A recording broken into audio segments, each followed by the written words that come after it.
those people's votes and making them politically dependent. Okay, but how do you prove that? You know, one of the questions that was asked in that little clip was, you know, what is the Democratic Party? You know, what if they weren't really doing or saying what they say they're doing? What are they doing? Well, let's look at what they've done historically. In a nutshell, what they've done historically is the Democratic Party was the party of slavery. It was the party of segregation, of Jim Crow. Every Jim Crow law, every segregation law in this country was passed by Democratic legislatures. The Ku Klux Klan was the military arm of the Democratic Party for 30 years. Now, these are facts. This is how they've actually treated minorities. But the progressives are really good at writing the history books and covering all this up. So today, if you went to the ordinary black guy and said, which is the party of the Ku Klux Klan? He'd go, well, that's Trump. That's the Republicans. Not true.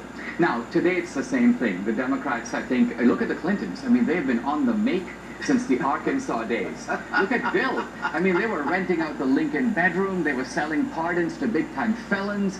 Hillary was renting out American foreign policy as Secretary of State.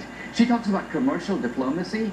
It's been very commercial for her. As someone who's an immigrant, you said you came to this country with $500 in your pocket.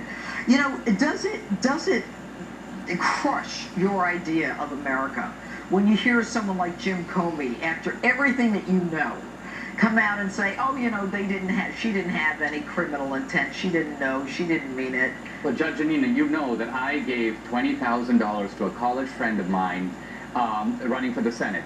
And I was locked up for 8 months in a federal confinement center under the Bureau of Prisons. Now, no American has ever been locked up for doing what I did. So then I listened to Comey, the FBI director, make the statement about Hillary, listing all the stuff that she did, and then saying, well, we don't find the requisite intent. It's so frustrating that there are the two systems of justice. Well, frustrating is a very polite word to use, given what you've been through. But do you worry about retribution? I do a little bit because I believe the Clintons are unscrupulous. And the Clintons there's a gangster element to them. There's a gangster element to Obama too, but at the end of the day, Obama is an ideologue. The gangsterism is kind of the means. So he'll skirt around the immigration laws, he'll ignore the provisions of welfare reform. With Hillary and Bill, I think it's ultimately all about them. They come first. That's why they ignored Benghazi. National security comes second, domestic policy comes second.